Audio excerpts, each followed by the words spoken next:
The night has come, it's cold and losing my control. Your light is gone, and lonely darkness fill my soul. I wish that you could save me from my isolation. It's way too complicated. Let's stop this conversation. Let's stop this conversation. We got no relation.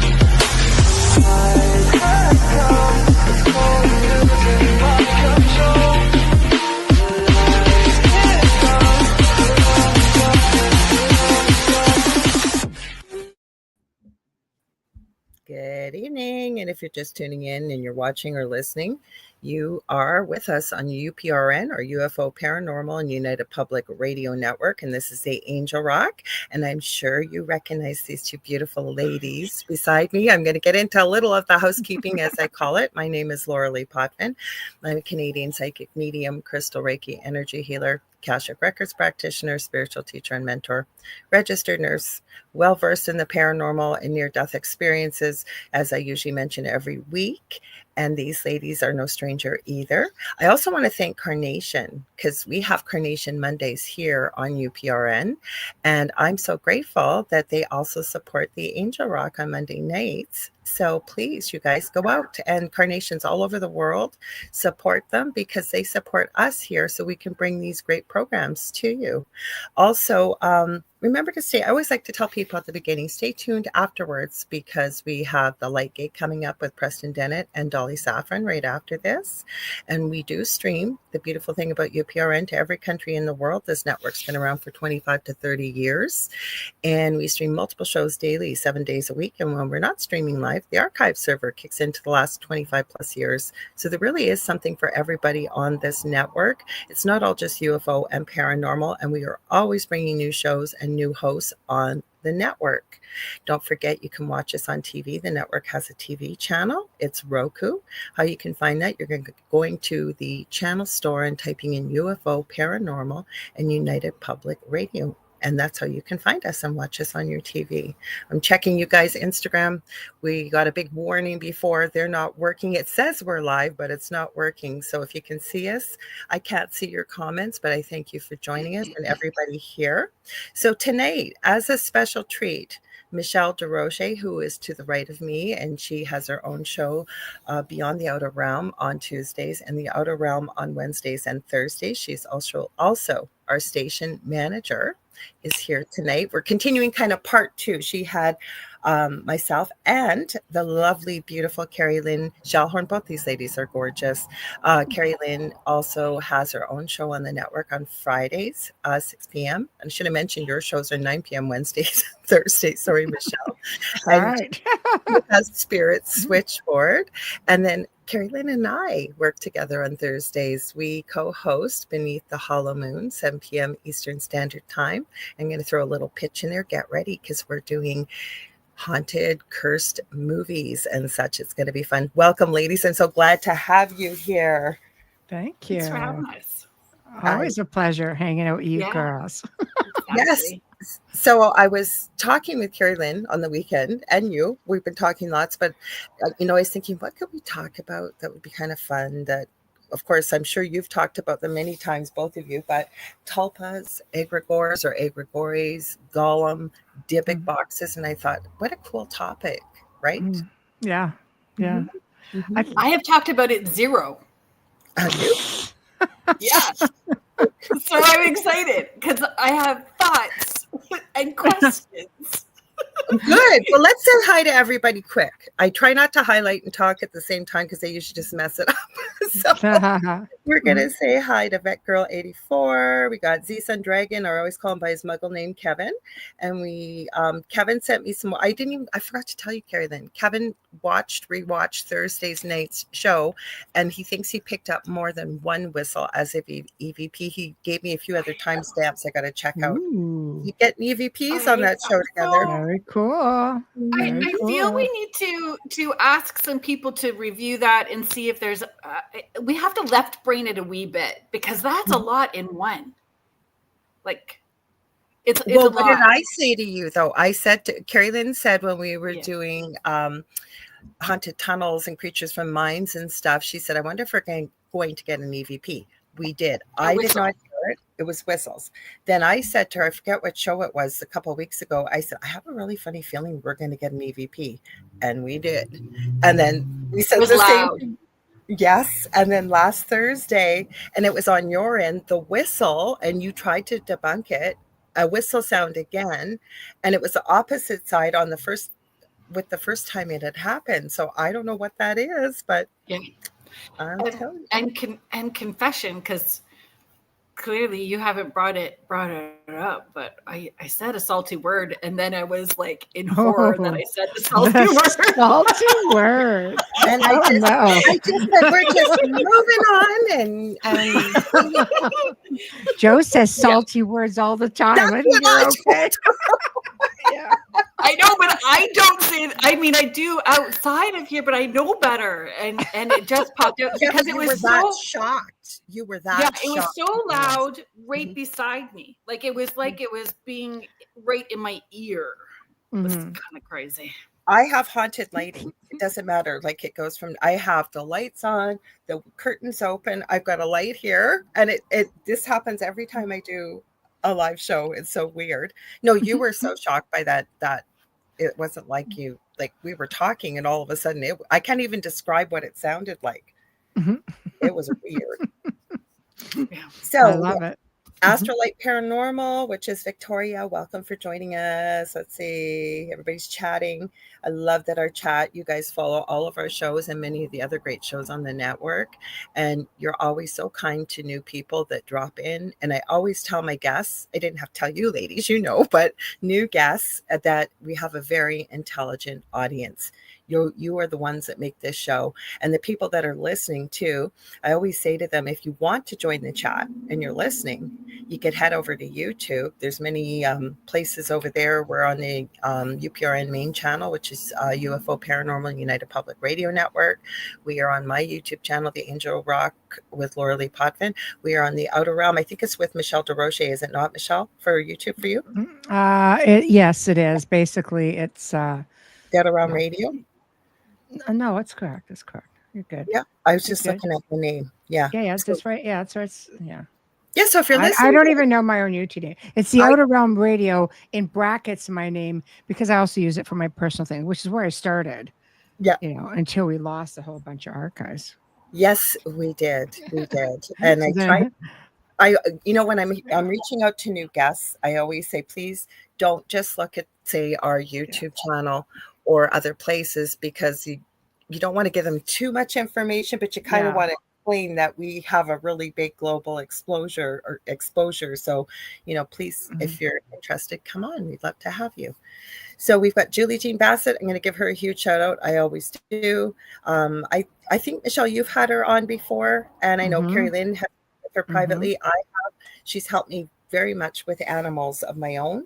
She can also work with animals mediumship wise, and she's an incredible shamanic practitioner. I've had a life-changing session with her probably about 9 months ago. It really was life-changing, you guys. So check her out. Julie, I keep promising you I'm going to remember your new website, and I keep forgetting. So feel free to share in the chat. But I know you can find her on Facebook under Julie Jean Bassett or juliejeanbassett.com too.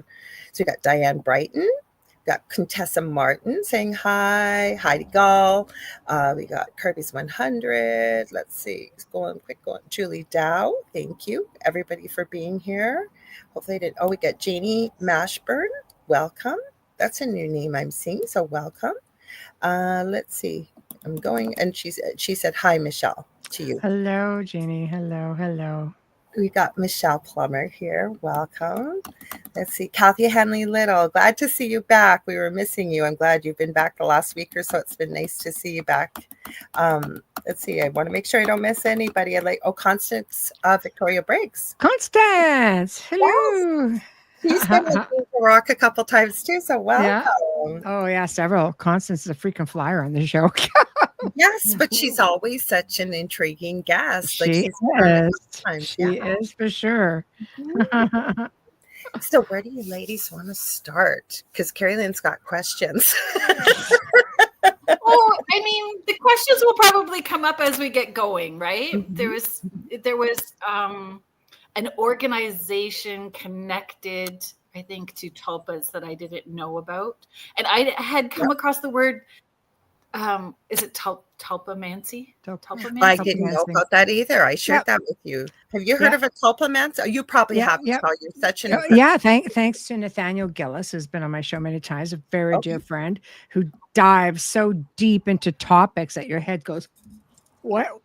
Wow. Because I've heard of tulpas, but tulpamancing, it's crazy stuff. It is. And so I'm going to give a quick definition because I came across another term I've heard before. So for people that don't know the difference between a tulpa, and you can call it an egregore, I've heard it called an egregore.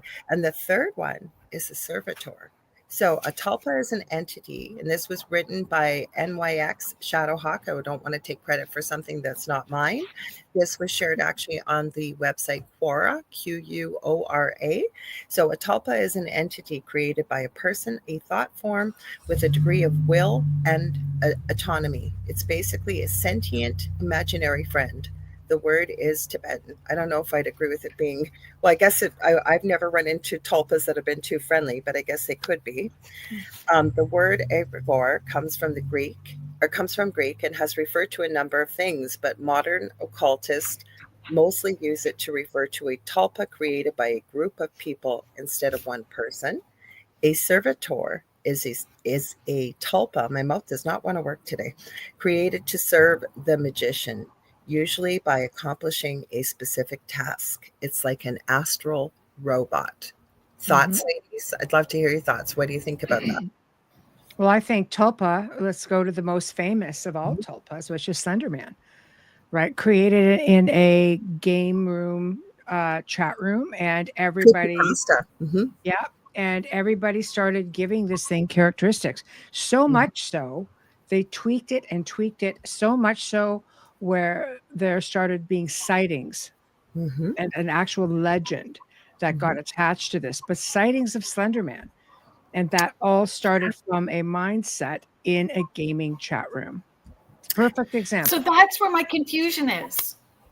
Okay. Sorry. Me too, because, to me, that a tulpa, Slenderman, but people contribute energetically to the thought, the talk about it. Platform, drawing it, because I can tell you I have a neighbor, and her granddaughter comes over often and pops over, and she was laughing because she's 12, and her and I were understanding everything we're talking about, and her grandmother is looking at us like, I have no idea what you're talking about. I said, that's because I've never grown up.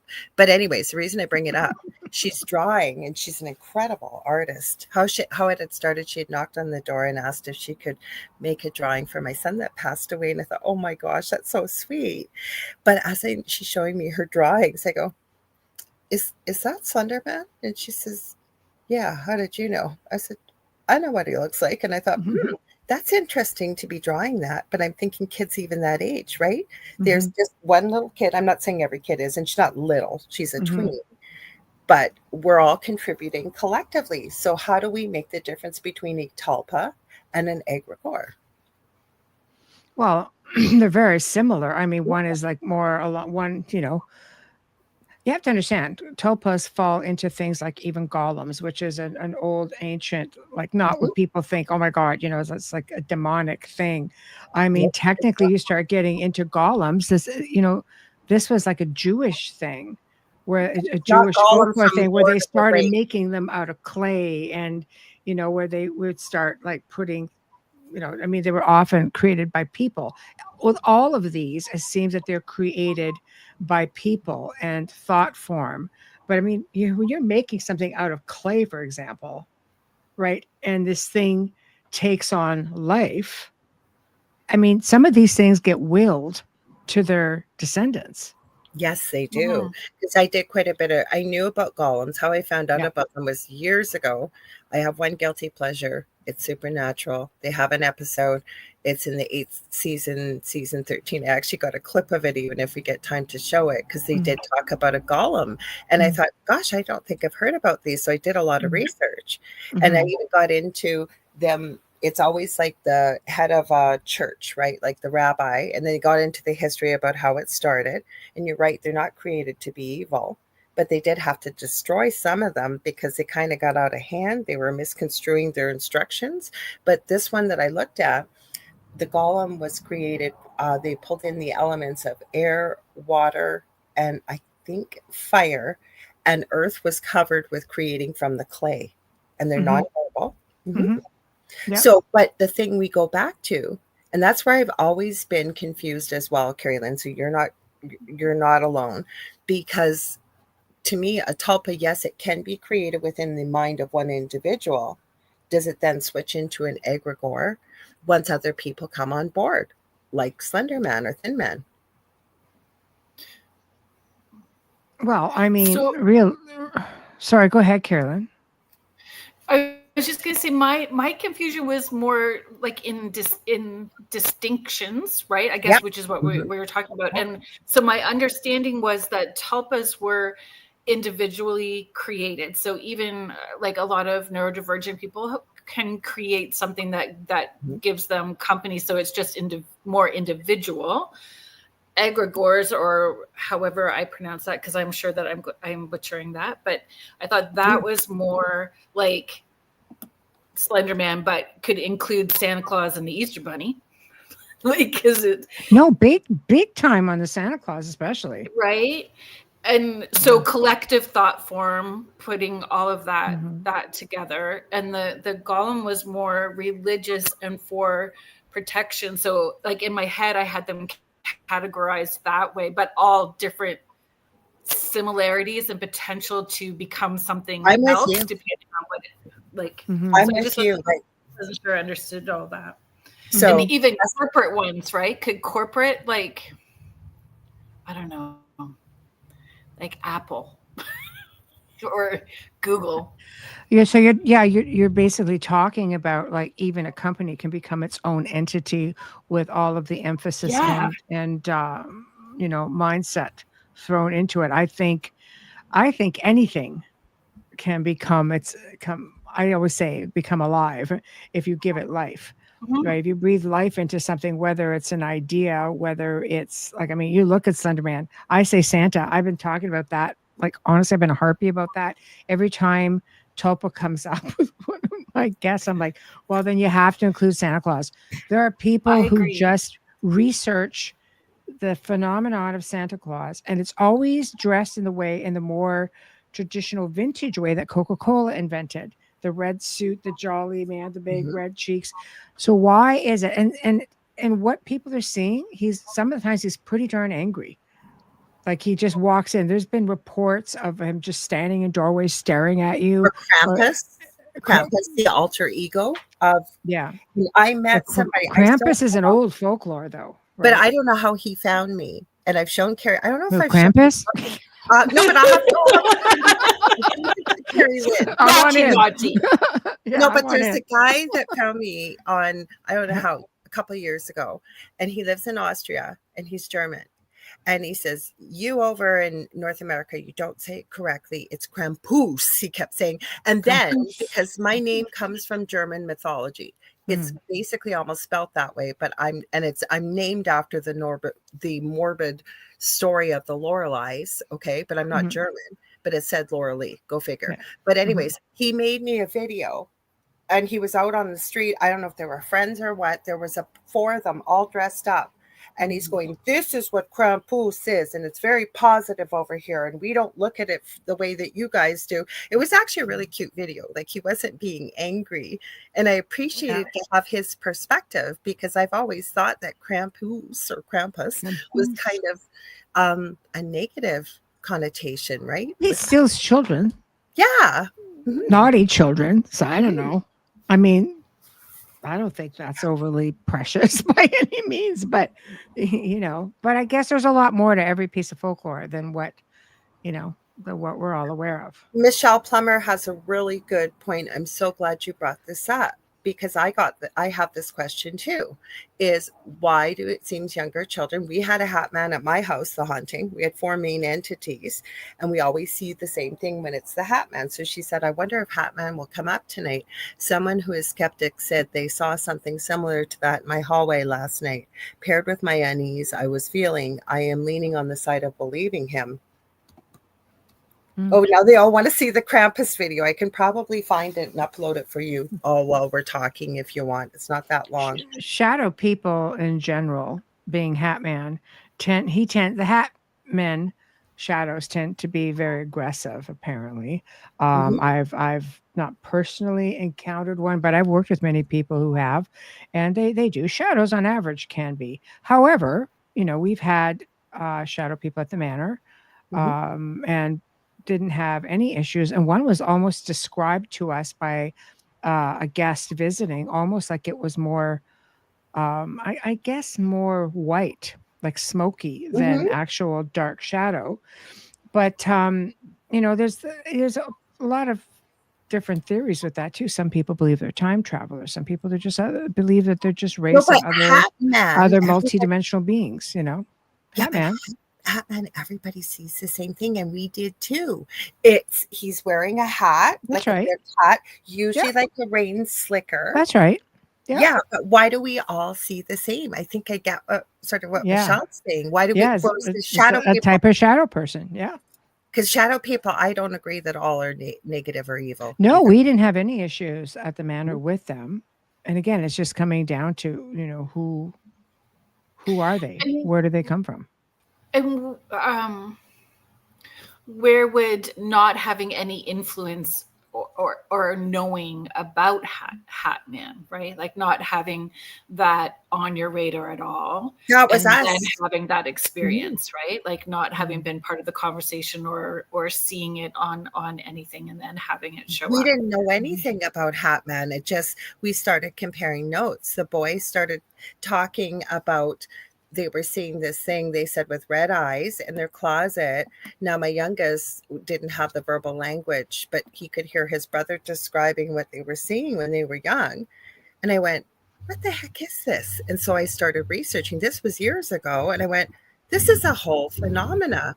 And you hear, I know Michelle, I probably Kerrilynn too. We have people that message us, right, with their kids being terrorized by hat man, and they describe it exactly the same way. So why are we seeing just all around the world? I get shadow people, and I understand he belongs to shadow people. He's in the shadow person realm for sure, but aggressive. I've heard that too. That's was my understanding, was that it was more aggressive. Yes. Yes. I've never seen them. I've only ever seen like a shadow being twice, and it's darker than dark. Like, oh yes, they are. I've had people send me a couple of videos. I was just like, crazy, or photographs, and you could spot them just sitting there. Like it's just like, wow, that's crazy. I have a photograph too, but I would never have said it was a shadow person, but it is a shadow. This figure. one's very defined. Yeah, maybe I just talk myself out of it.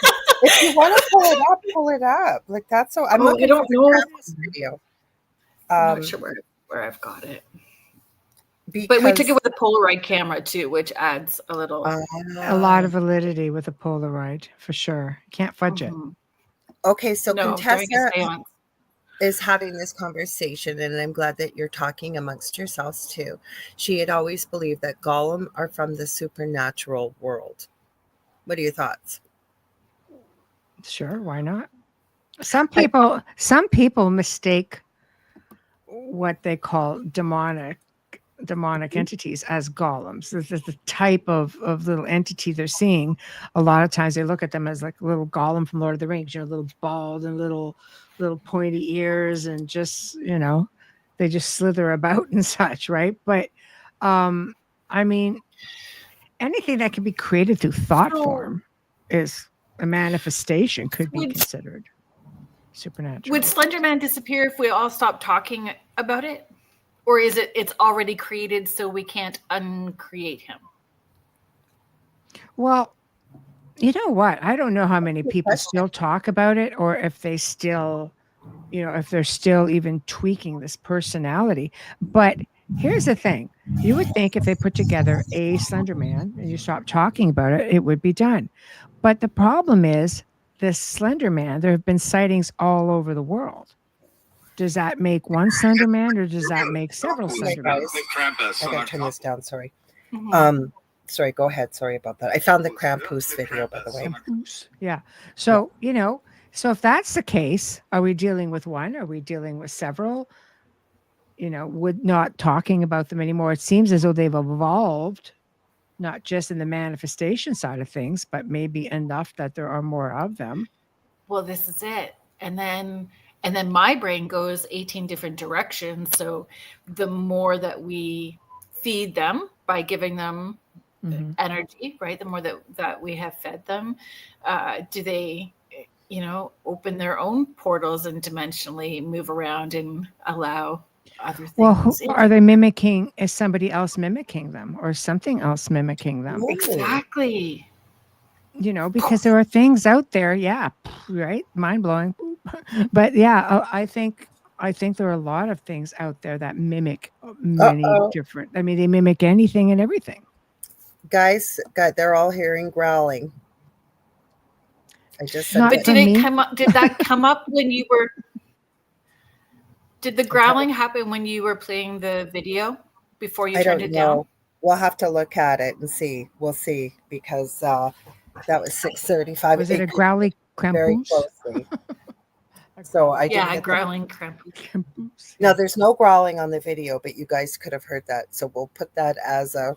You'll have to listen back and see. Yeah, just flag the time if you guys can. Yeah, if you can. Yeah, we can. Yeah, go back. I've got transcripts set up on here, so I can go back and look through the transcripts. I turned the when I was talking. Great. Probably something trying to fight with my freaking airtime. Buzz off, my turn. Do you guys want to see the Krampus video? I finally found it. Yes. Okay, hang on. It's not that long. It's only 40 seconds. I just thought it was really sweet because I still don't know how this, and he's such a nice man. I don't talk to him all the time. He's much younger than I am, but, and he's just like friends. And he has a really unique and unusual way even of investigating paranormally than I've ever heard. Like with using a Ouija board and an EMF meter. And he sent me evidence of things he's encountered. Like there was one video clip he sent me. It looks like this light anomaly. They're in this old church and it looks like it goes into his lower back. Lo and behold, he can't walk for a week later and his back was really, really sore. Wow. So, Hang on, let me upload this. Because a bunch of people are sending notifications. Okay, I've got the Polaroid. Do you want me to show you? Yes, please do, Kerrilynn, and I'll set this up. Yes, please do. I don't have the files, so if I just hold it up, is that all right? Sure, whatever works for you. Or can you send it to me? I can upload it. Do you have? Oh, it's a pair. You've just got the Polaroid, right? Well, I have it somewhere. It's just I'm taking the time to do it. It stresses me out. If I should have got it earlier. But I can hold it up, and you will see if you can see it. I can put my glasses on. Okay. Yeah, we're talking like the. Yeah, I see it. Okay. Yeah. Right at the edge of the table.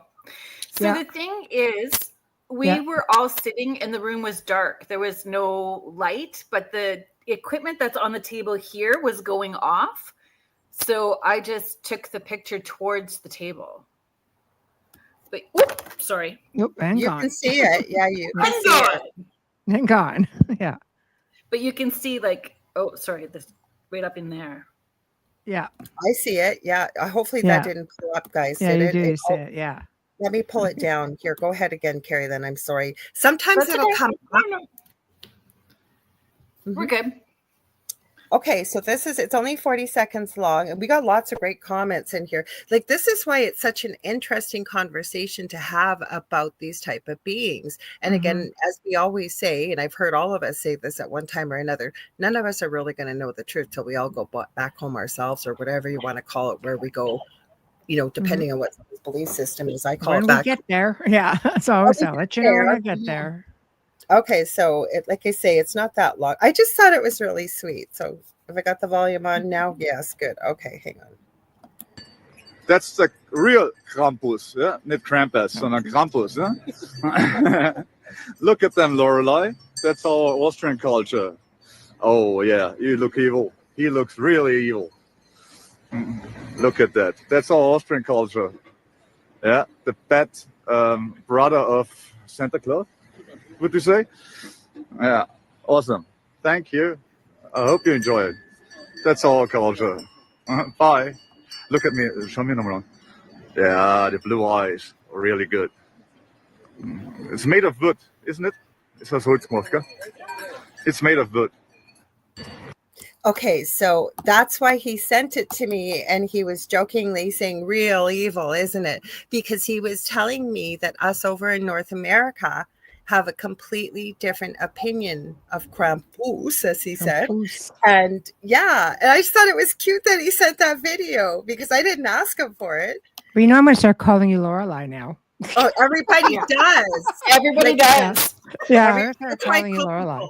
Just call me Lore. Everybody does that knows me well, because I can't blame people for being confused. I love the old traditional, Norse bits of folklore. Krampus has always been the one that's, it seems to be the one that everybody gravitates to. Getting into the old traditional stuff.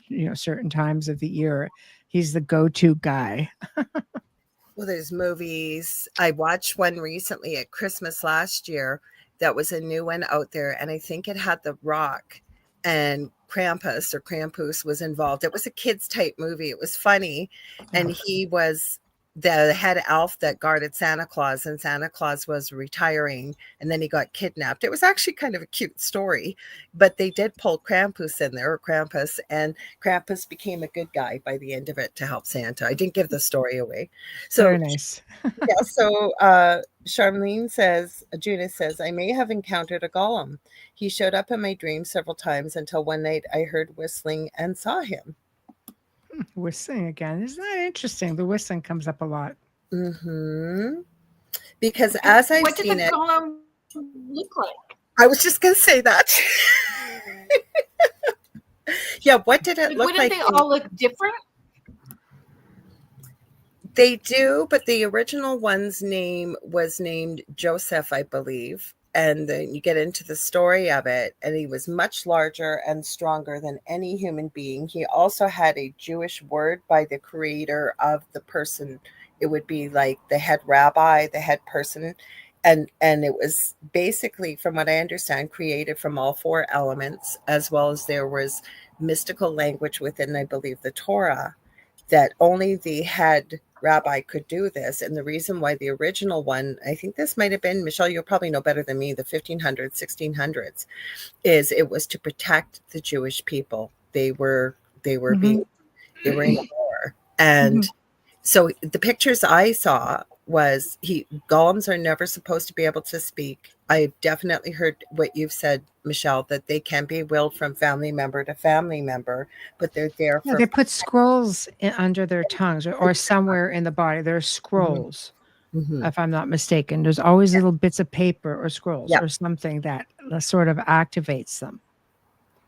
Which, maybe it's just the information, the spell, who knows, I'm not that versed in them. So they had to destroy this golem named Joseph. So he was quite big. Anytime I've seen them, except for Supernatural, it was a human being, but they always look like they're made of rock or stone. Have you ever seen those Rock'em Sock'em robots way back in the day? That's yes. Yes. And so they said they eventually had to destroy him because the research I was looking at was he was too much. Basically, he was misunderstanding his role and started attacking things that the golem shouldn't have, named Joseph. But apparently it's a tradition still, depending on families. But exactly what you said, Michelle, I've heard that most of them come from being passed down to family member to family member to family member. Yes. Yeah, it's pretty wild. I mean, that it works that way. To me, it's interesting. I don't think people quite understand how powerful we are as human beings. We've all talked about this. I mean, we've all said it on our shows. You know, we are really powerful. We can project a lot of energy. We can attract a lot of things. We can create a lot of things. And that's just one example. And it's a really ancient thing. You know, I mean, golems are, what do you do if you have a renegade golem? That's kind of what they were talking about. Like Contessa added, or Connie, she says, the scroll is put in its mouth to activate it, and you have to take it out to deactivate it. So then you have a big lump of something sitting there. Yeah, see? So what is the difference then? Is religion and the intention different between a golem and creating a poppet? I don't know anything about poppets, so you'd have to tell me more. I've heard of them, but I've never looked into them. So it's a doll that you stuff and you create on your own with a specific intention, but usually it might be towards somebody else, right? Well, the voodoo community has a lot of those, or the witchcraft community. I understand now. Okay. Yeah. I think they sell them with intentions. Like this is one for wealth. This is one for love. This is one. Yeah. Is that what we're talking about? That sort of thing? Okay. Yes. And then again, intention. Your 8-year-old daughter how to make them when she was 8. So great. For specific things, right? No different than a dream pillow, like teaching her how to make a dream pillow as well too. With intention, is the golem just has more of a religious protector, it originates this way. Well, it sounds like they activate them, that if, say, a town or a religious community within the Jewish faith feels that they are under siege or huge duress, is when they would activate their golems. And the golem, again, what I read was the golem never speaks. Never mind that it's got paper under its tongue, but also that only God could grant speech. So they pulled in all the elements. There's I didn't want to overload you. I had sent you some stuff, Kerrilynn, but there was a really good documentary. It was only about 12 minutes long, and she dug quite deep into the history behind it. And again, it's clay. I got questions too. Well, why not throw water at it, right? If it's clay, or something, fire hose, like would that stop So it presents like clay. If there's somebody on the receiving end, that's how they will perceive it, as a clay. It looks like a big giant honking, like the thing from when you've seen those, like a blobby thing, isn't like it? a blobby man, like the pictures I saw, and it's big hulking. It looks like a man, but it looks obviously like it's made out of not clay. It almost, the way it was depicted, was stone, but it is made of clay. And when it's created, again, they went into the particular prayers from the Torah. Only the person that was the highest at the community, meaning head rabbi, basically, was the one that would create it. And then they were talking about there's paper under the tongue, but also the rabbi can inscribe particular words in the Jewish script, and a Jewish word, I don't know if that's the name of the family, the name of the town, protection, whatever it may be. I don't know. I mean, it's a really old piece of lore, so it's definitely something they've been doing for a really long time. And again, what happens if you end up with family, you have nowhere to leave it to? What happens if you forget to deactivate it? What happens if you pass away before you get to deactivate it? Those would be all the forgetting. I use my dowsing rods to find my glasses at least twice a day. Where did I put my golem? I just got tired of me clapping my hands, hoping my glasses would answer back. And they never did. Oh my God. And you lost your golem? Where did I put my golem? I would. Oh my Hello, God. perimenopause. Don't make one during perimenopause. Don't be in charge of one. Questions. Why not any female golem? I never read about any females. It was a male type energy. do they just use the male pronoun, but it does it really, it's genderless, I would have thought. Is it I don't know. genderless?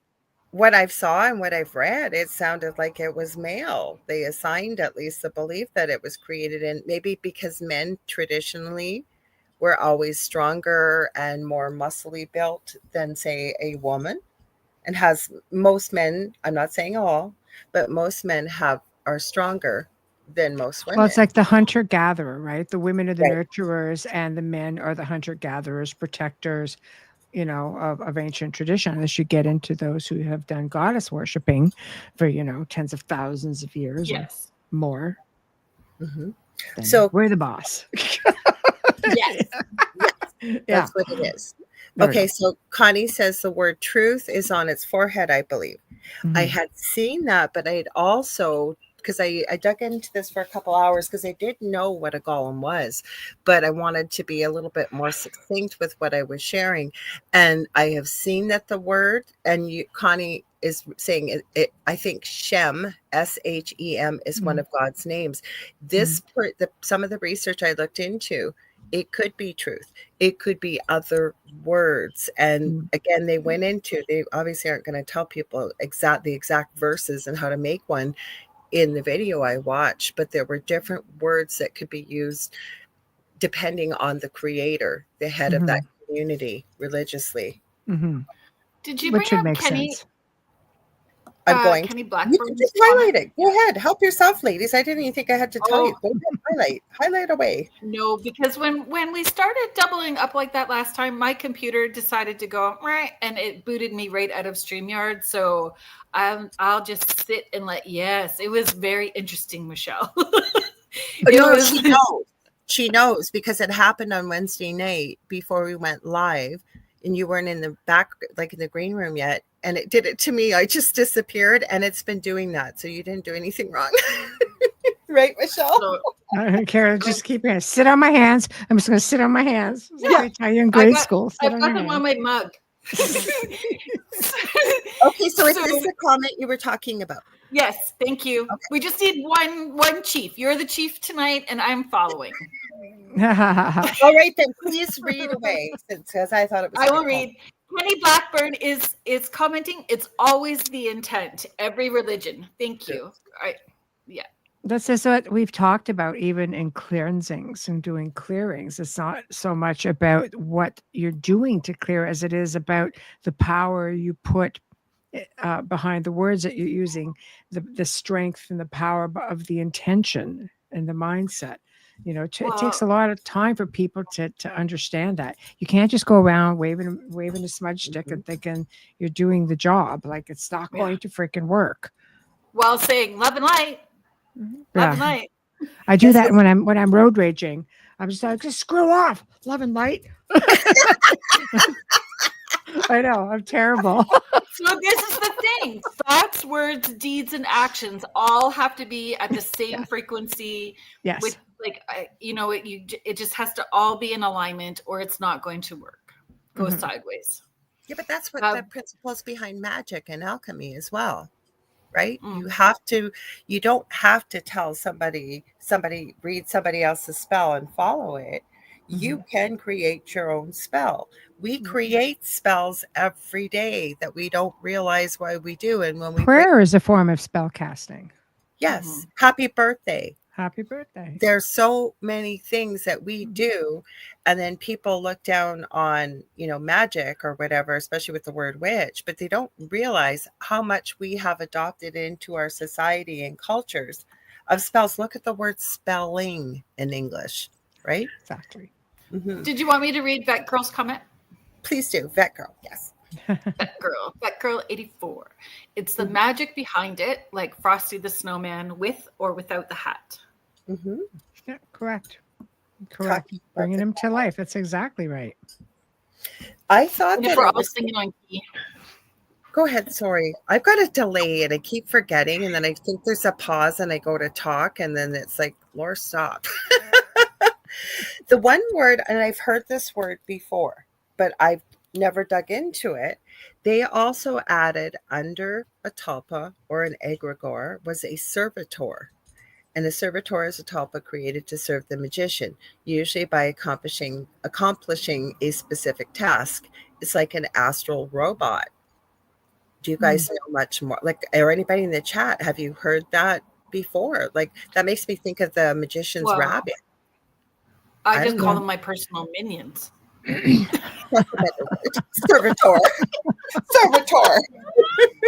Oh my God.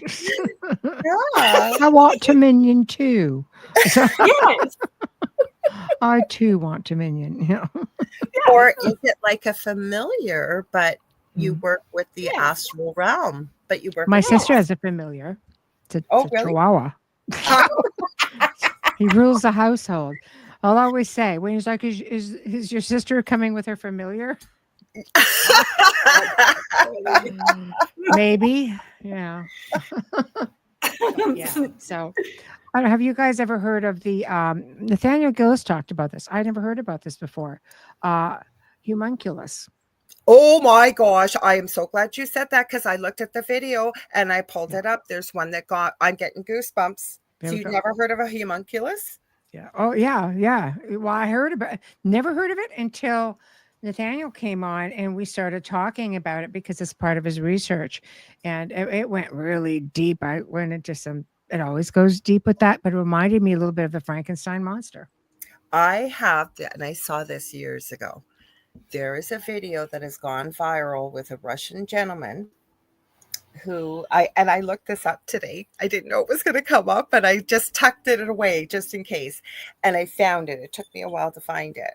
It's a 12-minute video. He's got on like one of those old-time war gas masks, so you can't see who he is. And he's speaking, and he hatches a live homunculus out of an egg. This is before a lot of Photoshop and before a lot of or any AI.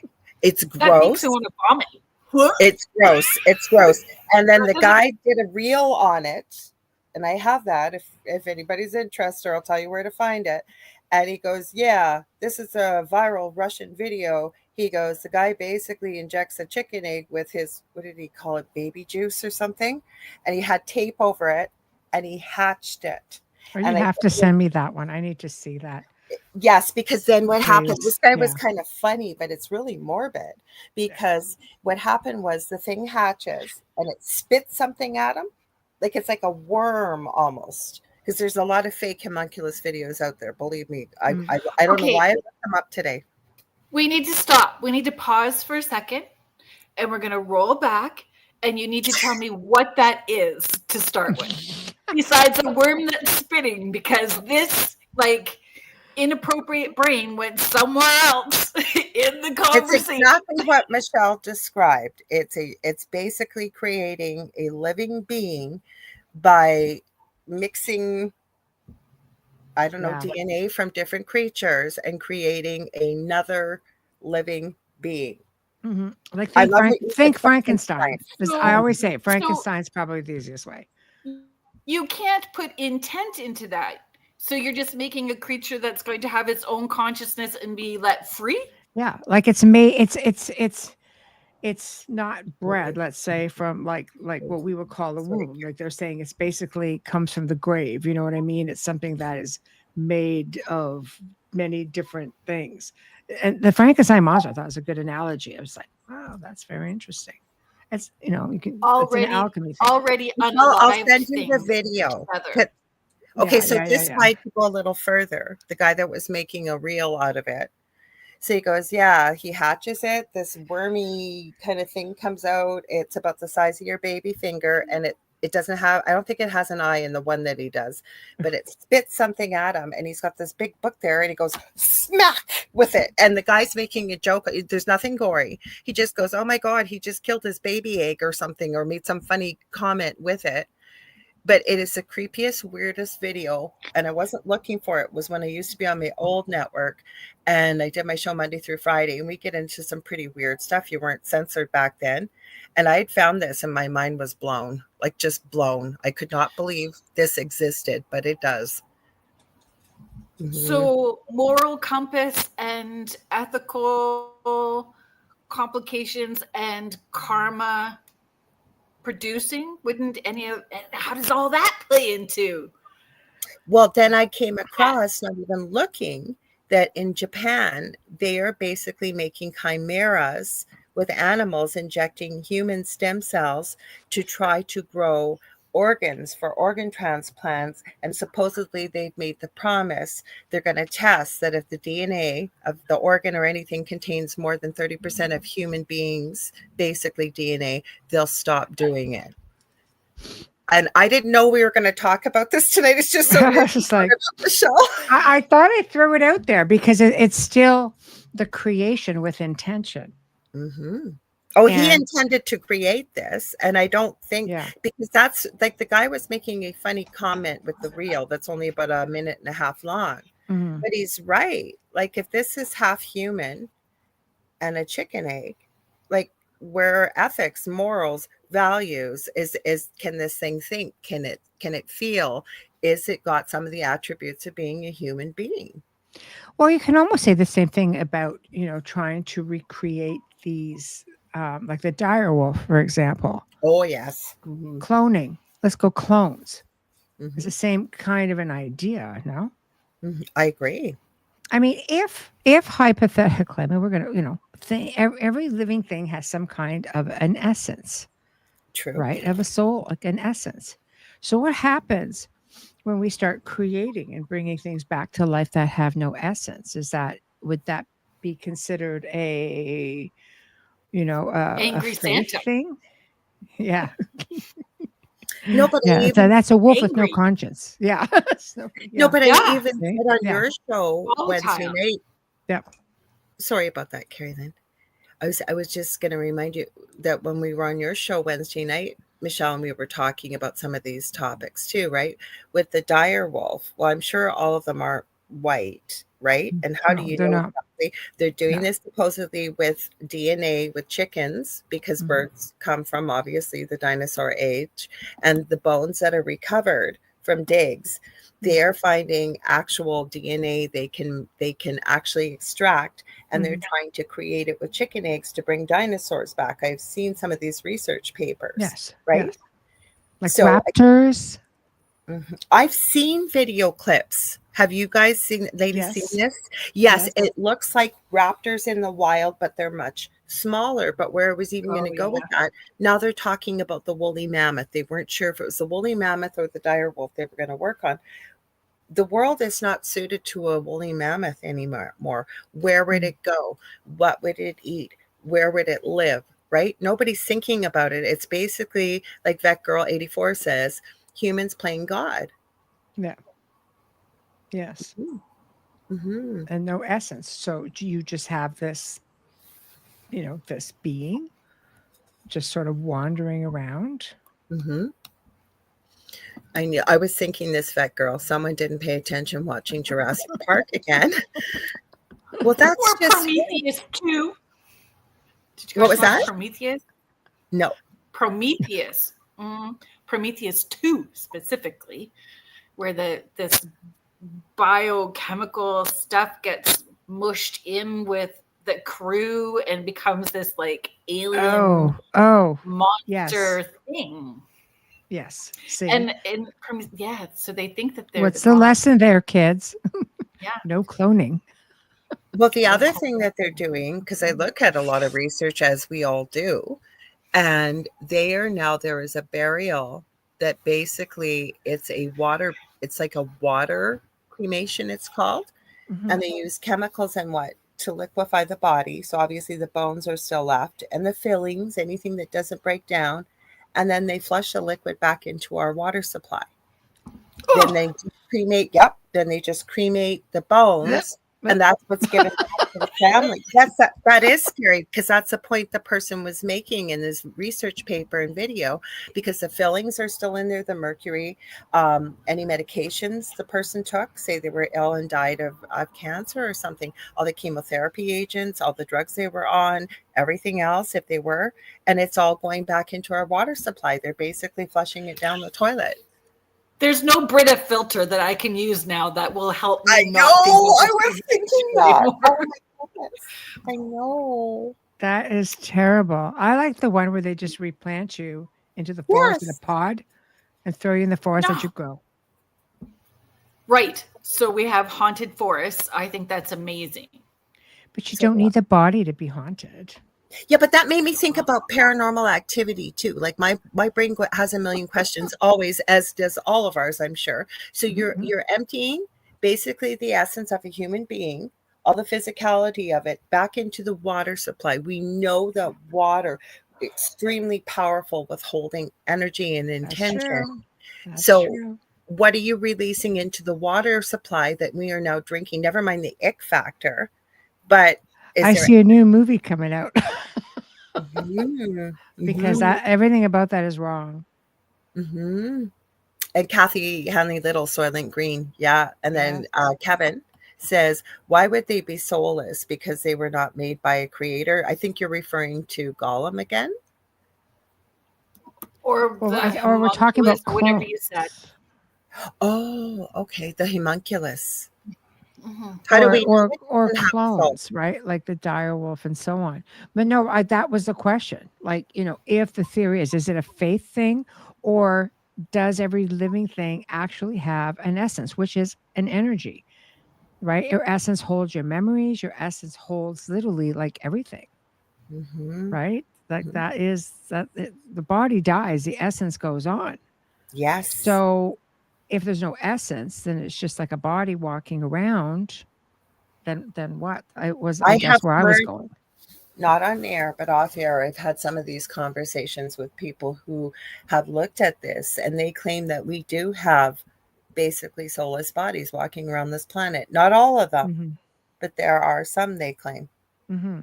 So is that where you get, walk-ins or step-ins or things like that? Like, as I understand walk-ins, isn't it that if, say, somebody decides they no longer want to be here for whatever reason, then because I believe there's a lineup of souls to come here, because it's one of the most difficult places to come.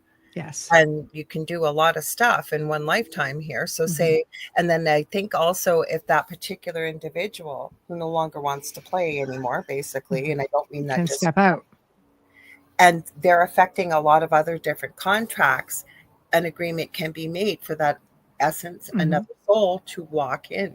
I'd love to hear your thoughts, both of you, on that. What are your thoughts on that or understanding?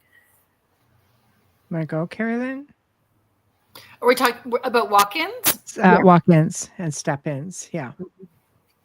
So I've only, my experience, have come in contact with clients and working this way with 3 people that had walk-ins, and to me I don't think it happens as frequently as what people want to say that it does. I don't think that it's I think 3 in 18 years is a high number.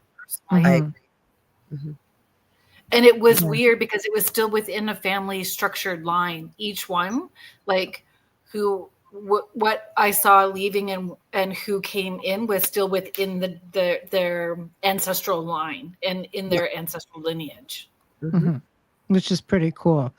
And then you have like step in a crisis health moment too. Oh, that's interesting. Okay, so what's the difference between a walk-in and a step-in? Step-ins are just believed to be people who, for example, I don't either. If you're in a coma. Yeah. And, people make this assumption that the essence just stays in the body. It's like making the assumption that when you're asleep at night, you just stay in the body. I always say, to me, it'd be like sleeping in your car in the garage. It'd be crazy. But, so, we tend to travel. Some people have traveling dreams. Some people just, I don't think we just lay there, right? We go and we go home, whatever the case may be. If this is, my personal thought, because I'm a traveler. But there have been cases where people have either left the body, having an out-of-body experience. Sometimes they're aware. I think if you're aware of it, it doesn't happen like it would if you're not aware that you've left the body, or if you're in a coma. How many times have you guys read stories where someone comes back from being in a coma, like years, and they have absolutely no idea who the people around them are? All the time, a lot. Yeah, they have recollections of a whole other life. So I don't know. Hi, CL Thomas. She's one of our hosts here. Welcome. So I have heard that with being a nurse. I haven't worked with anybody personally, but definitely have heard of it. And then, of course, you get the medical field and science walking in and saying because they've been out of the body for so long, there obviously had to be some problems with the brain because they were in a coma for the amount of time they were, rather than looking at exactly what you're talking about right now. Like, right?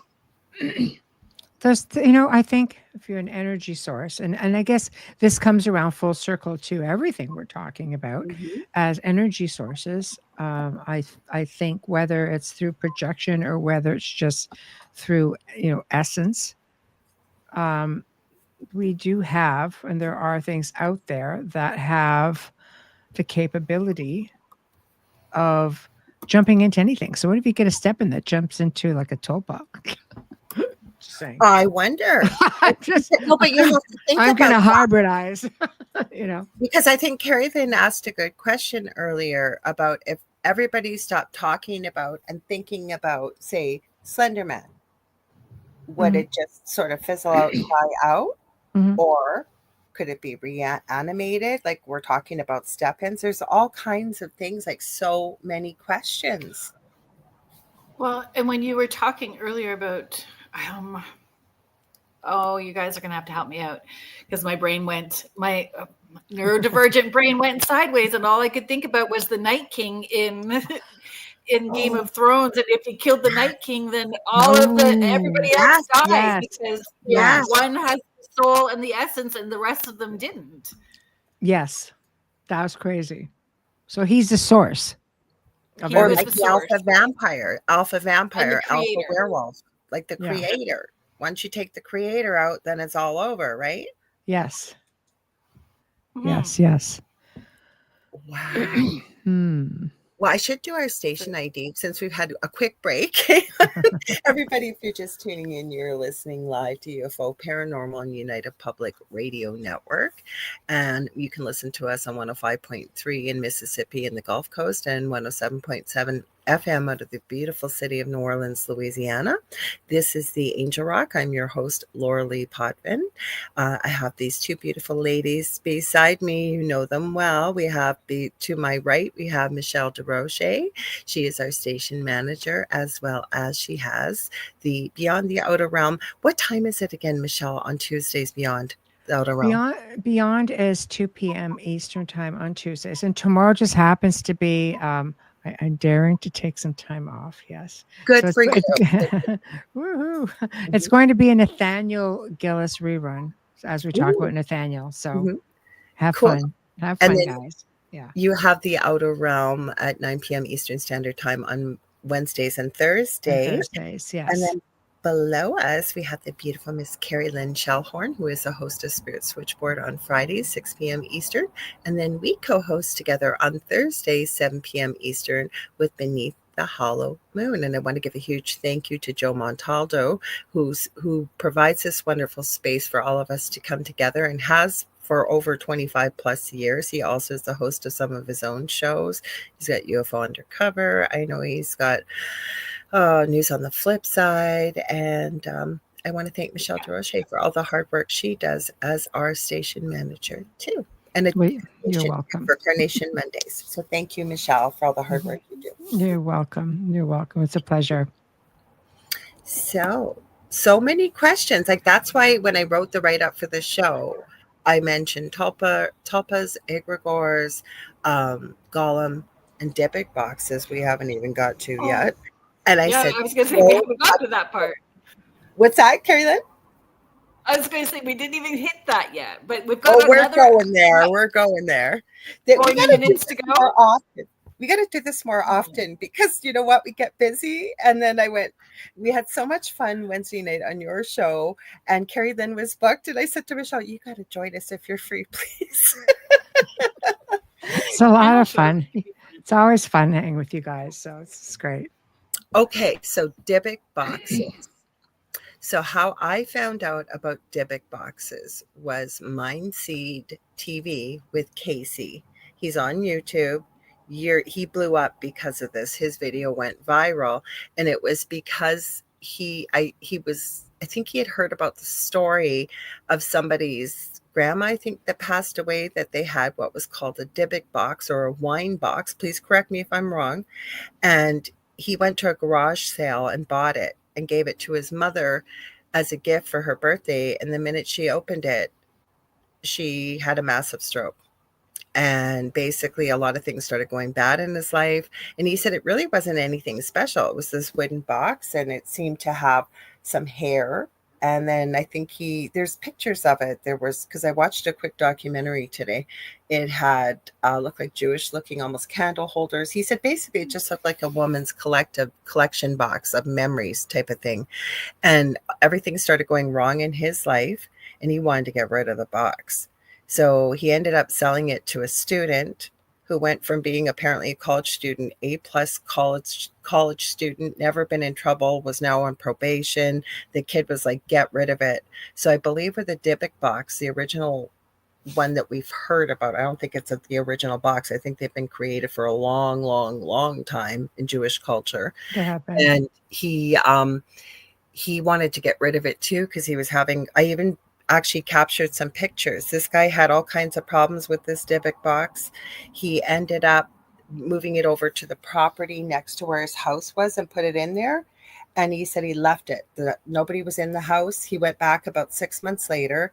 He said it literally looked like what you would describe manna from heaven, all white all over. He said all these bugs, and he got pictures of them. They were venomous. They've never been in the house. They all scurried when he went in. There was just tons of them.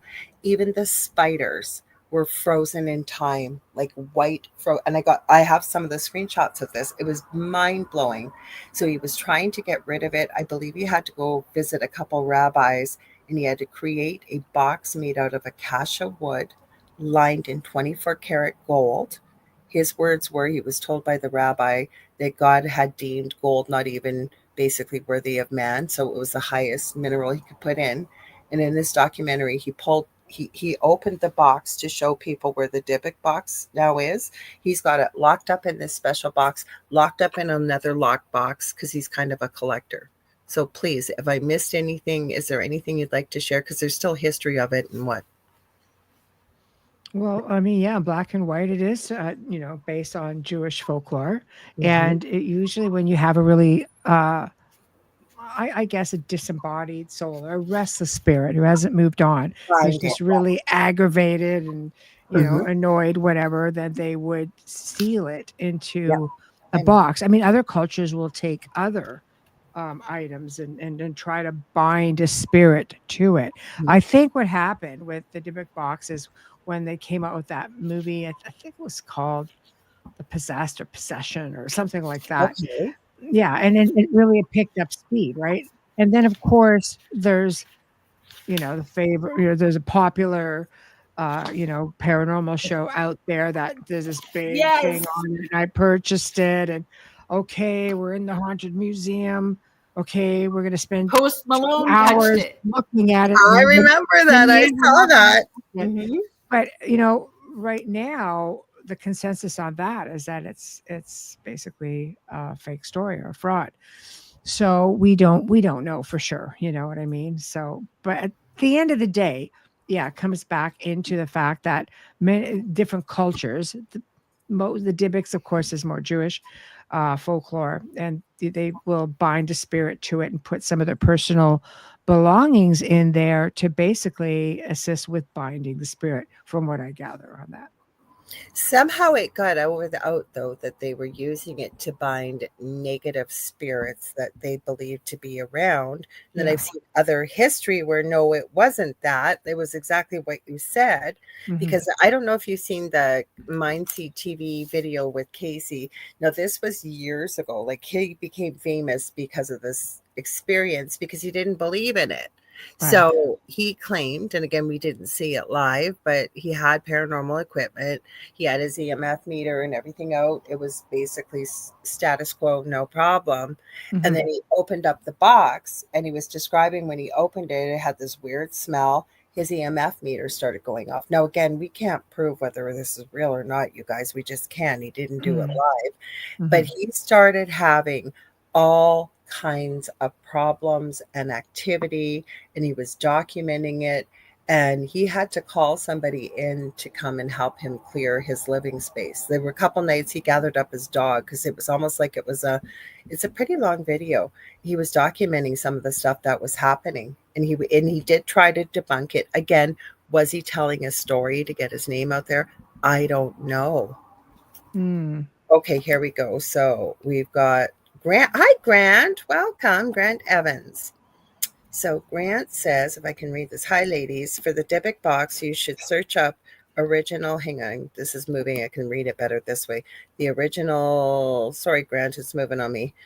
I'll try and read it. Yeah, Kevin Manis, I think, was the name of the Kevin. guy. That's the documentary I watched. Yeah. He said Yeah. the original owner of the box, the legends and stories that were created are admitted. I gotta put my glasses on. Sorry, Grant. Do you want me to read it?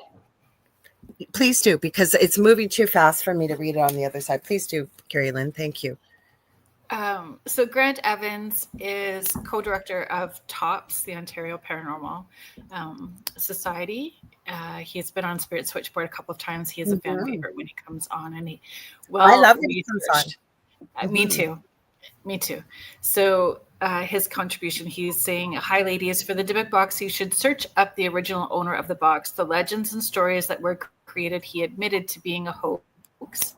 Oh, he did? Okay. And if you dive into Jewish folklore, such a thing doesn't exist. Doesn't mean objects can't hold energy, and once given enough attention can manifest into what we have made them into be, which is exactly what we're talking about tonight. And with Dybbuk boxes, my really only understanding was to me equivalent to vampire hunting kits, where there are so many that are created that are just for sales. So people can make a buck from paranormal enthusiasts who don't know how to vet out where they are purchasing things from. 100%. Sorry. Is it kind of a tulpa that somebody believes the legend and lore out there, and then when they get this box, that because their belief is so strong, or you have a collection of people, that you literally almost create the activity that you're experiencing from fear, belief, and what have you, right? It's not hard to attach energy to anything. I think if the belief is strong enough, like I was saying, dealing with different cultures who believed their intention was to attach this spirit that's given them a headache, to an object, and thinking that, like, to try to bind the energy. When a spirit, restless or not, it's energy. It's free energy. And energy is not really that hard to manipulate. Really, it's not. So if the intention is strong enough and the belief is strong enough, then I think it falls back to exactly what you're saying. We just create a tulpa, or, is the belief so strong that maybe we have something else coming in and attaching and just mimicking and just being moved around. Energy is a funny thing. Right. It's the same thing when you look at paranormal activity. Of course, TV and movies and make you think that everything all the time there's something negative and evil attached. No, but there have been cases where an entity will be like, let's look at antique stores, for example. Does it mean that every antique is haunted? No, but there's a lot of energy, the older the piece is, that it's been with different families, different people, different environments, and energy can neither be created nor destroyed, but it can be transferred from one place to another. So does it collectively gather energy? And so how we get hauntings? Well, how about intention? We like you say, we automatically assume. I have a piece that's from the 1400s, and it's not haunted at all. And you would look at it and you would think, that thing's got to be freaking haunted. It's got to be haunted. But it's not haunted. So it's like looking at a cemetery. We assume it's haunted. No, they're not always haunted. An old, decrepit, abandoned building, that's got to be haunted. No, it's not haunted. That's kind of like Shankland that you and I discovered a while back, Kerrilynn, he's from, I believe, Navajo Nation as well. I know we have the Yazzie brothers on, not brothers, sorry. No relation. No relation. I corrected myself on Sundays. But Shankland, I love what he did with teaching as well on YouTube, is he was teaching people to start to feel energy versus using your eyes and judging a book by its cover. Mm. So you put up these really spooky images.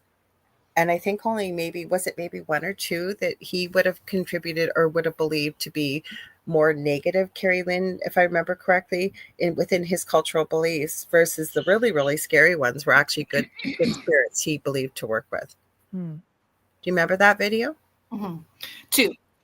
Yeah, so it's about perception, right? So all of your experiences, including your belief system and what's passed down to you culturally and your environmental influences, are going to influence how you perceive the information that you're taking in, right? And he said out of all of the images, there was only two that were actually scary. The rest were ones that were look scary, but they're there as protectors and there to help work in the astral metaphysical realm. Or like you said, Michelle, with the pieces that you have, or you've seen buildings, I'm sure we all have, and you think, gosh, it's got to be haunted, and it's not. Like, for example, living where I live, there's a beautiful golf course, but it's almost like a forest within the north side of the city that goes back, and there's bike trails. And I remember as a kid driving by this one house, it was set way back, really creepy trees. It had all these Bible verses over top of the house. Like, it really looked scary. I remember I was terrified. And lo and behold, being a community visiting nurse, who do I get as a patient years later?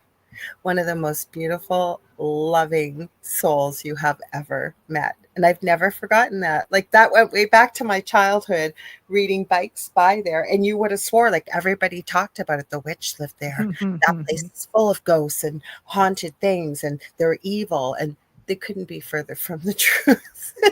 Yeah, I know. But it weaves a good tale, perfect for Beneath the Hollow Moon. It becomes folklore, right?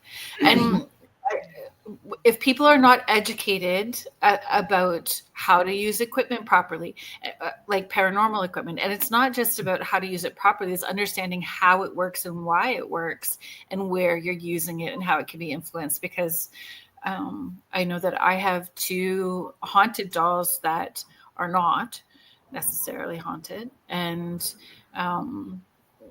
if it's just that I'm not giving it the intention and energy, so they just sit there. And that was the rule. Sure, I'll come. Take these. It goes along with Mish just asked. She said, "Could it be haunted only to certain people, not to you, but to someone else?"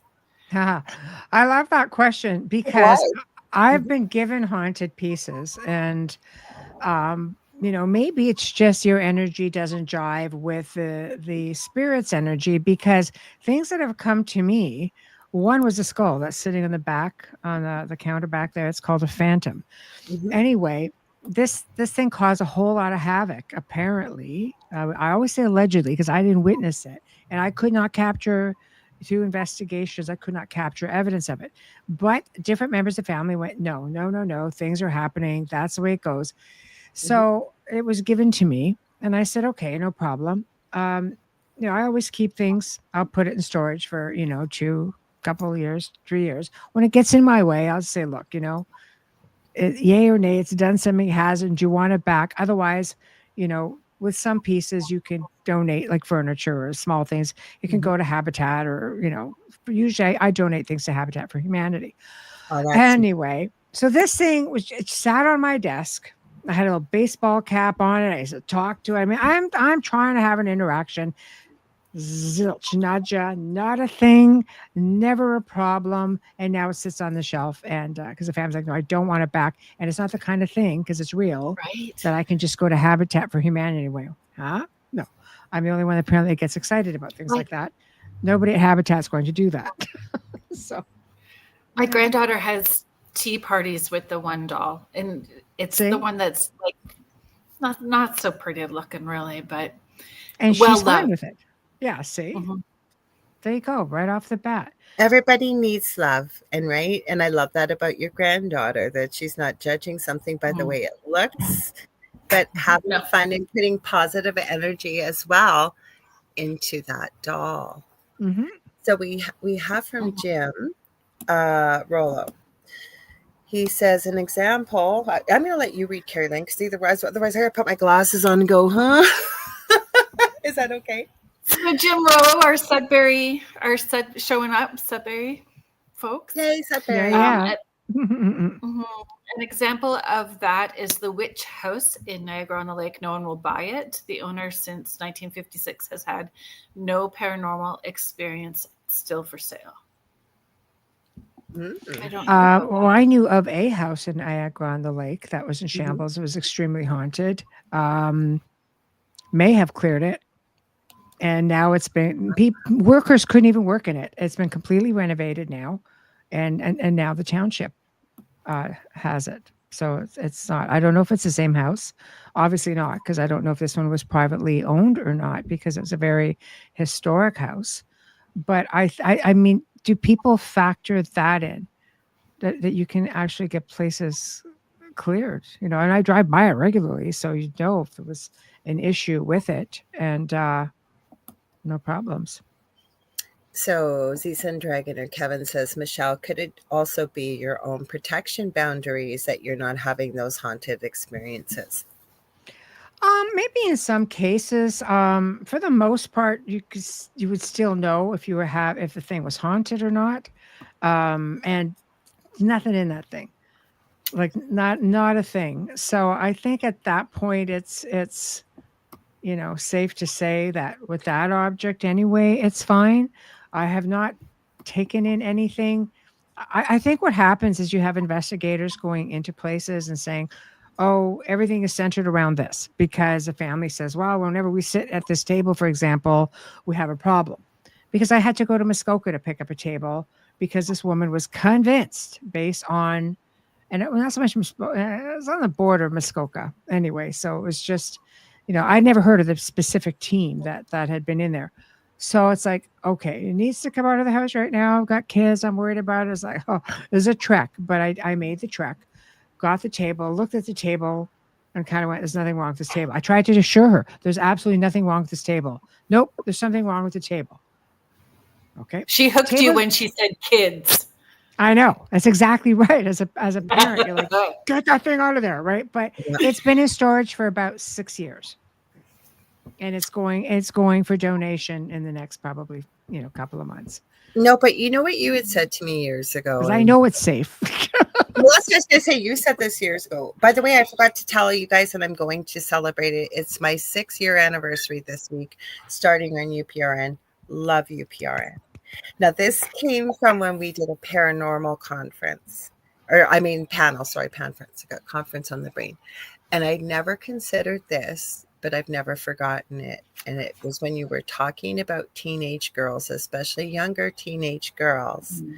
We go through a lot of hormonal changes, never mind just life in general, that we can actually be telekinetic. We can do all kinds of things that look like activity. So where I'm going with this is, and I'm not saying that the kids were teenagers, but mom's already got a fear. She's got women with menopause also experience this, by the way. Yeah. Because they're going through a change in life. Mm-hmm. But mom was afraid, right? Had this deep-seated belief that this table was haunted and it was icky, it was awful, and the energy with it. Is there a chance? Like, how often do we see that? And we know, working within the paranormal, that our first rule of order is to rule out, right? Not that we don't believe you, but let's just see what it could be versus, oh yeah, you got a problem here, right? For sure. That's what I'm saying. We're powerful beings. Telekinesis, psychokinesis. I've told people that, you're experiencing a projection of energy. Mm-hmm. It's like psychokinesis. Sometimes I'll just send people a link because people don't want to believe it. It's easier to believe that there's something really malevolent in the house than it is for them to think that I'm projecting energy. It seems surreal to some people. So I'll send them links that are very descriptive and, describe everything they're experiencing. I'll say, does any of this resonate with you? And more times than not, I've had people say, you know what? It's a 50-50. I bet you only 10% of the time people have said, yes, this resonates with me. Yes, this seems it makes the most sense to what's going on. Then I've got that other 40% going, no bloody way. There's something in the house. So it's like, okay. Because it's accountability. Yes. It's accountability and having to face and deal with emotions that they're trying to repress. Right. Yes. And yes. Plus, I Makes a think lot of it's sense. so distasteful to us because we've never been thought to think of this, right? That we could be creating our own fear. The one thing we want to run from, the one thing that we're reaching out for help and we're saying, oh my gosh, why is this happening? This is horrible.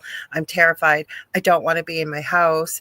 And then to hear that maybe you're the one that's doing this, it's just unconceivable. And terrifying your family. And Yes, yes. That's a tough one. Yeah, it's a tough one.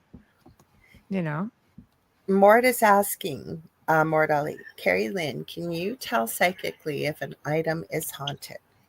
Well, yes. If you are energetically sensitive, most people can. What's the word I want, folks? When you're hanging on to it and touching it. Though you don't even need to be in the same place. You can be completely far away and be able to tap into something. Yep, I've done it too. The other thing is, I like to make jewelry and stuff. And I remember the first time it happened years ago, I had these beautiful beads that were on a necklace that a friend of mine had given me, happened to have gotten it from a friend of a friend. And as I'm picking them up to string them, I'm like, a movie starts playing and you see when it was a husband that had presented this particular necklace when it was all intact, you could almost feel the love. Like it was it was a really profound experience. So yeah, I think I think most people are sensitive to energy. We've just never been taught to believe in it, to know about it. And then we dismiss it. It's my imagination. It's coincidence. It's this, it's that, right? And it doesn't always have to be bad or just from what you said, I think people need to realize that energy can attach to something.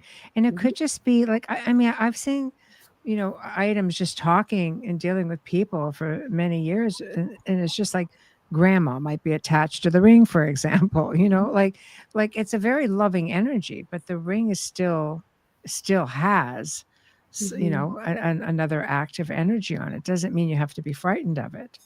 Exactly. Victoria says, I have a ring from World War I. I won't touch. I bought it, but still haven't taken it out of the package. Energy feels very strong.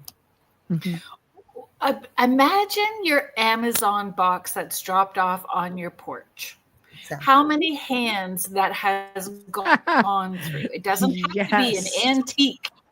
Yes, exactly. I had this conversation last year with a couple that had an extreme haunting that come in from time to time on the Thursday night show, and they were convinced that it was the dream catcher. They got some help with it. They had picked it up and bought it somewhere, but they were never buying another dream catcher again. And I'm not saying this with any disrespect, but I ended up saying to them on the show. Have you got any idea, anything that you buy or you bring into your home, where it's come from? Exactly what you said, Kerrilynn. How many people's hands have touched it? Even your fruits and veg, everything. So we're not saying run around and be afraid of it. But the thing is, we can't just attach meaning to something, I think, that looks really scary, or maybe we've attached, you know what I'm trying to say? Like, there's energy everywhere. It's passed through many people's hands if we're going to be bringing it into our home. It's a thing. It's a transference of energy. Absolutely. Absolutely. So. Heidi is sharing, Kerrilynn, I think if that went out went out shopping and I have to touch everything. I'm tactile too. I'm a tactile person and I touch as well too. I will sometimes be super mindful though if I'm in a shite mood. I'm aware of that. So it's consciously being aware of what your space is. And I'll say love, love, love in my head too. In my head, I'm repeating it all day. Or if I'm with somebody who I feel is a little bit soul sucking because they're in a miserable mood, I'm saying love, love, love, love, love in my head too. Like it is a beacon where they're not getting in. My biggest thing is I have to remember, and I learned about this in third year university in nursing, when I had a professor stop the class. I was running late, and I had been upset about something for the reason why I was late. This is years ago. And I walked in. I was a few minutes late. I didn't slam my books down. I was very quiet. I sat down, and she stopped the class, and she said, Lorilei, do you realize that when you're in a good mood, it affects the whole class? And when you're in a bad mood, like now, it also affects the class. There was about 60 people there. And I know that, and I'm not special. We can all do that with our moods, our intentions, and what we know. Our energy can enter the room before we physically do. And stays after we leave. How many times have you walked into a room, didn't know what happened, but there's been an argument or a fight or... I say that all the time. You have an argument with your significant other, you walk out of the space, you come back 2 hours later, wonder why you're feeling foul. Because it just sits there. And when you're arguing with somebody, it happens with such intensity that it's pretty... it's pretty ferocious when you walk back into it. Your hair in particular, if you've been had a really toxic day or been around a lot of toxic people, your hair, your whole body can, but your hair in particular, I think that's why we've heard stories about, many of the hero stories and having the hair cut off. And I think hair in particular can hang on to energy as well. They do. The whole body can, but yes, I just think that's interesting that I've heard that many times. That's how I taught the kids when they were very young about that as well too. And when you do that within your home, talk about energy from a really young age. As adults, we need to be prepared that our kids hold us accountable the same way. Because I know that my daughter had no problem holding me accountable. Your energy feels a little off. You should probably leave the room till you feel a little better and clear that. And she was like, felt very, and now she's like almost 30, but she's very strong and empowered and takes accountability of her energy as well too, and is aware of what she's putting out. So I think those are the kind of conversations that we need to normalize. I agree too. Yeah, it's very important. I mean, we're made up mostly of energy. You need to be able to educate on how to control yourself. And be aware, like just some of the stuff we're talking about. So I have had something sent to me, not on purpose, but the person was pretty powerful with energetic thoughts and words and ruminating about it. And I know who the person was, but they didn't send it on purpose. Now, are they special? No. And I don't say that disrespectfully. Most of the time, people don't even know they're doing it. That's where I was going. Yes. Right? Yes. Oh my gosh. That's why it's so important to ground your energy. This just kind of lessens the blow. I'm still blown away that you brought up homunculus. And I just sent you the video. I got to stop saying literally. I don't even know. Yeah. I sent you the homunculus video while we were talking because I did look that up and I thought, why am I looking this up? I don't think we're going to talk about I think I just saw it. The sinister homunculus. Sinister, no less. Oh boy. That'll be good viewing, I'm sure. Oh yeah. I think that's the full video. I didn't go through the 12 minutes. I'll send it to Nathaniel. Oh yeah, maybe see what he says. I will. You got a few questions. I think I want to have Nathaniel on as a guest because I was thinking the same thing. Questions. Yeah. You know what? He's amazing and he's been on several times. I know he's in the middle of some deep research and taking time off. I was able to lasso him for a date in October because he was just like, I'm taking some months off. And then there was talk of till the end of the year. I'm like, oh, you can't do that. So please come on for Halloween for something. Goes, okay. People were saying when you first brought him up in the chat, Michelle, how much they love him, like watching him on your show. They do. I'll tell you something. All of his shows do well on all my platforms. He does very well. He's very well researched. And I know the people he's researching a deep dive with right now. And he comes out with things, and all I can do is I'll do this often. Mind blown. It's really like that, because when you think you know so much, and I've had one of the other researchers worked with on my shows before, and I just sort of think back to myself. It's like, this is a rabbit hole that so needs to be explored, but it's one that is so unorthodox and from what our conditioning, that people are kind of like going, you can't get your head around it. But then there are those who are already on board with all of it. And I'm thinking, am I in the dark ages? Like where have I been all this time? Guy.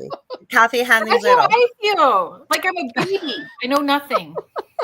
Kathy It is Hanley mind Little blowing. that his stuff, Nathaniel's stuff, is mind blowing.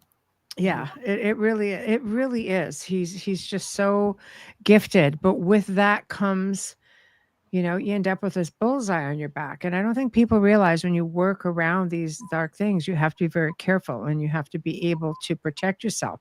And some people dive deep and can't necessarily protect themselves. Because these are conversations that I've had, even he and I, and there's it's pretty scary, because if they don't want you getting something out, you will be targeted, and there's no doubt about that. Something out there anyway. So, well, when I came across go ahead, Kerrilynn. Go ahead. I was going to say, and that's important to acknowledge, because people tend to think about the collective consciousness and all of our angels and our divine team, and they don't realize that lower energy stuff is still part of the collective and can connect and communicate with one another. Yes, it is. It is. And the phenomena that he talks about, it makes you realize that a lot of the things we have been taught, that's a whole other show. So you guys are definitely gonna have to, try to get him on. I can definitely try to connect you when he's ready to go. But you realize that it goes against the grain of everything we've been conditioned to believe. And you sit back and you go, oh my gosh, it just makes so much sense. But there'd be some people that would look at that and go, with some of the topics, I think that's blasphemous. Well, whether it's blasphemous or not, it exists. And you know what? I've always said, I've heard you say this too, Michelle, and we've talked about it, you and I, Kerrilynn, I've talked about it with many people. Knowledge is empowering. I've seen Wayne type it in the chat, and it is, because, right, if you can educate yourself, doesn't mean you have to put your focus there. But exactly with the word homunculus, I was going to say, I never forgot. I was not looking for this video. It was years ago. My mind was blown. I had to know more, because I would never have fathomed in a million years something like this even existed. It's a really deep rabbit hole. I've said for years, acknowledgement is empowerment. Working with people, saying, if you give it to them, then you're taking it away from yourself. So don't give it away. Empower yourself. You acknowledge it. You're giving them strength. So don't do it. Plus, it wipes out fear. Once you understand, even if you don't like it, you don't want to be around it. Knowledge is empowering, and it removes fear. It empowers you, but it arms you at the same time, right? So I heard that. Heidi Gall said, who just whispered, I did hear it as well. I don't know if anybody from my end, where'd it come from? The key is where'd it come from? Whose house? What was that? Whose house? I don't know. I have a few questions started. We got a few minutes left. So Contessa asked earlier, so Mothman would be a cryptid, not a tulpa. Is that correct? Correct. Yes, correct. I got to take that off of there, unstart. And then we got Kevin saying, by feeding into it by the masses, does that make it stronger? And I think when we were talking about egregores and tulpas. Yes, agreed. I agree too. Yeah. So there's been so many great comments here tonight, and everything that people are sharing. Heidi says, that was weird, Michelle. Or she says, Michelle, I think you were talking. And Kevin says, I think I've been hearing whispers and whistles the past 5 minutes. Mm. Well, I don't normally have that here because I kind of do my best to keep the house like Fort Knox.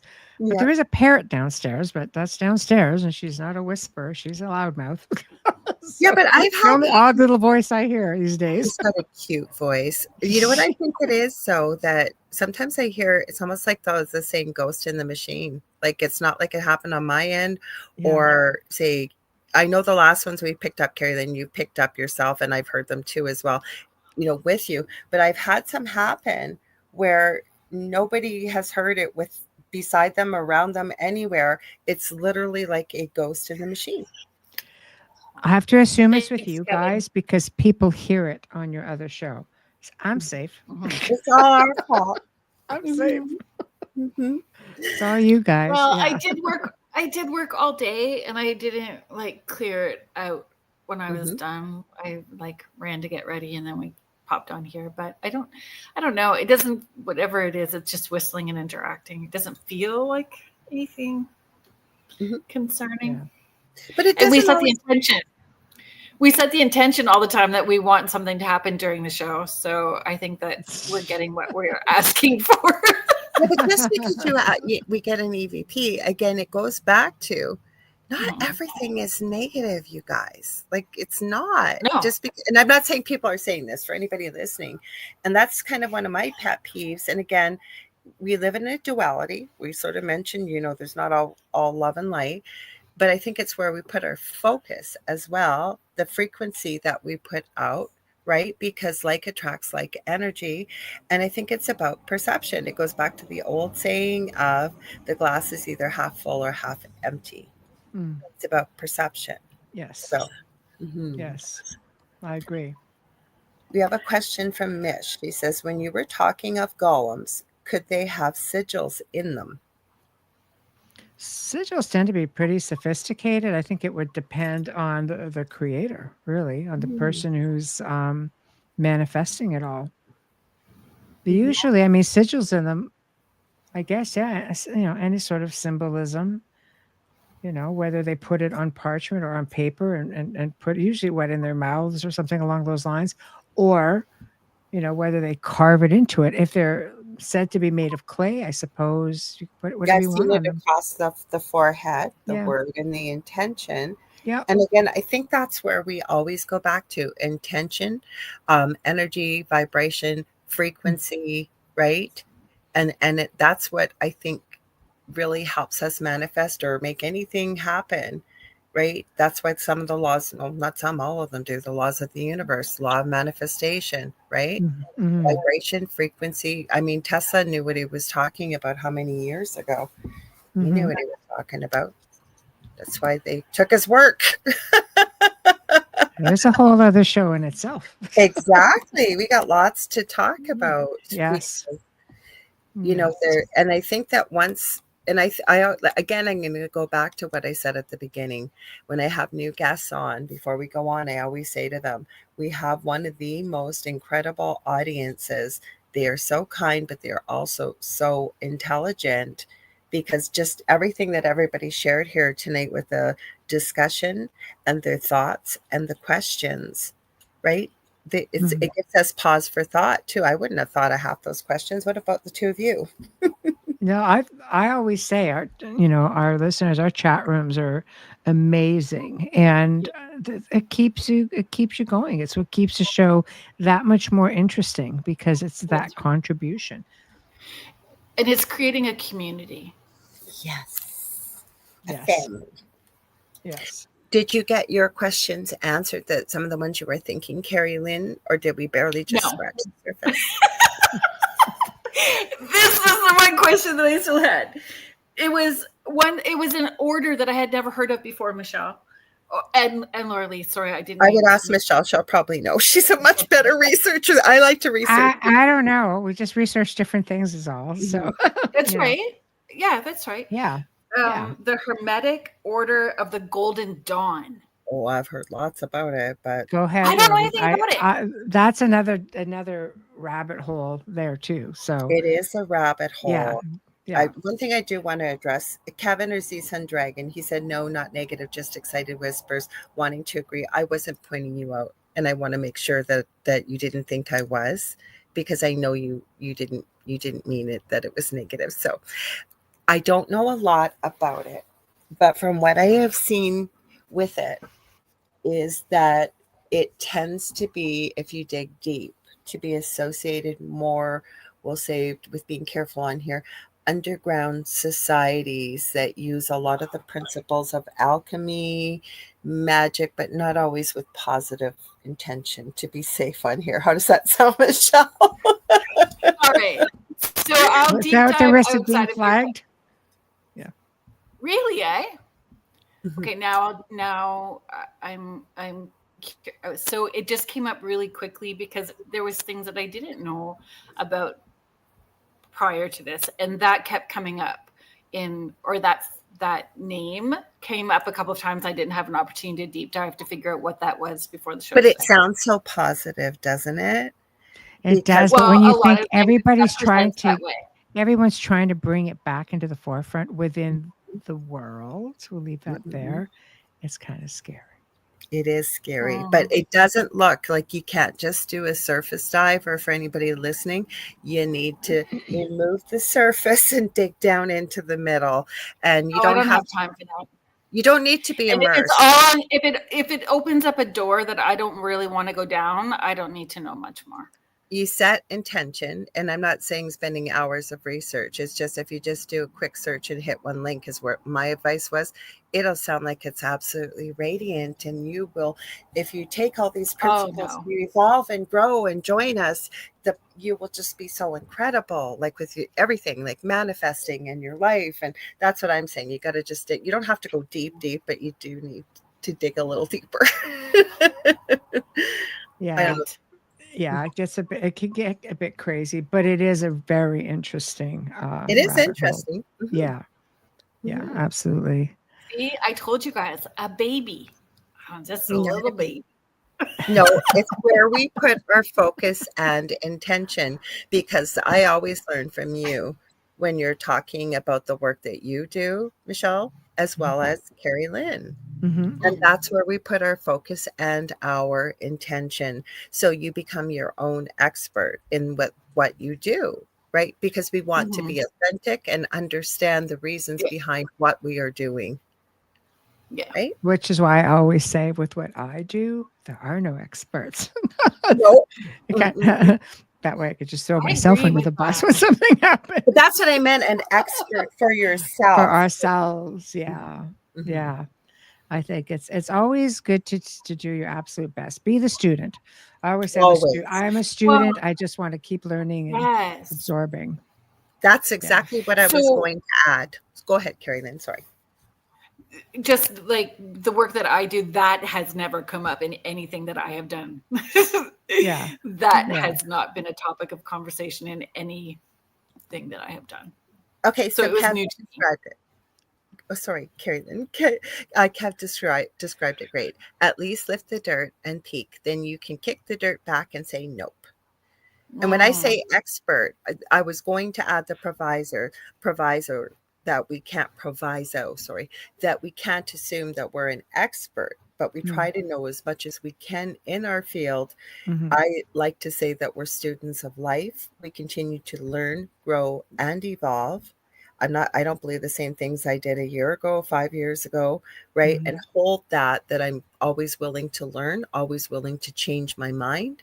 And as long as it's not utterly ridiculous, I'm willing to have an open mind and at least take a look at it. Which is all you can do.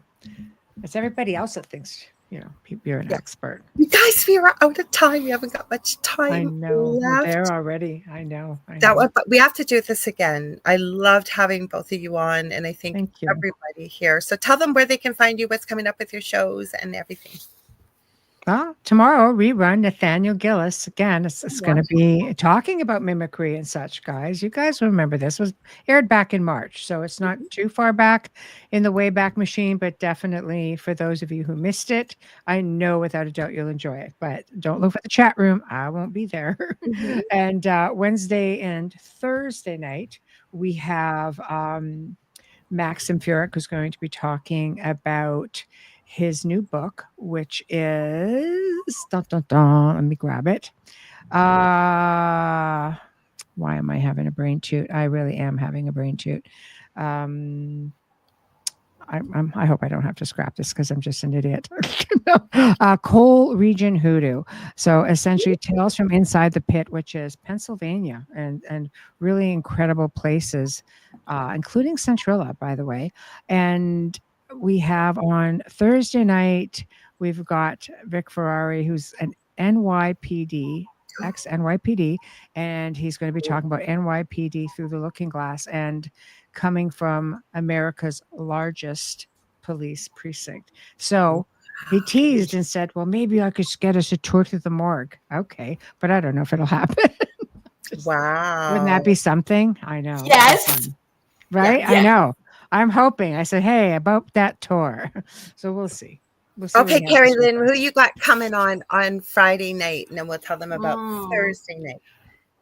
Well, so just tune in Friday evenings at 6 p.m. Right? Tune in Fridays at 6 p.m. for Spirit Switchboard. And then on Thursdays, I'm with you. And we're talking about cursed movies. Ooh, there's a whole list of those. I wasn't even looking. I can't wait. And quickly, it came up in my field. I did not know this. The Passion of the Christ has some high strangeness and weirdness too that we found. Right. See, so it's not always paranormal. Exactly. Well, kind of is in a way, but we never would have expected it. It just kind of was out there. I want to thank Carnation for sponsoring Mondays here and the Angel Rock as well on Mondays, obviously here for Carnation Mondays. And please stay tuned. Coming up next is Dolly Saffron and Preston Dennett with the Light Gate. I want to thank you all for being here. Next week, it's kind of UPRN July, I guess, because we are having Sean Kelly on. It's one of our other hosts. So Into the Night is his name of his show, if I'm not mistaken. It is. Okay. We're going to hop out of here, y'all. We love you. And we'll see you Thursday. And I know Michelle will see you replay tomorrow. I want to watch that. And then Wednesday and Thursday. And then Kerrilynn on Friday. And Thursday too. You got us all week. Love y'all. Have a good one. Good night. See you next week.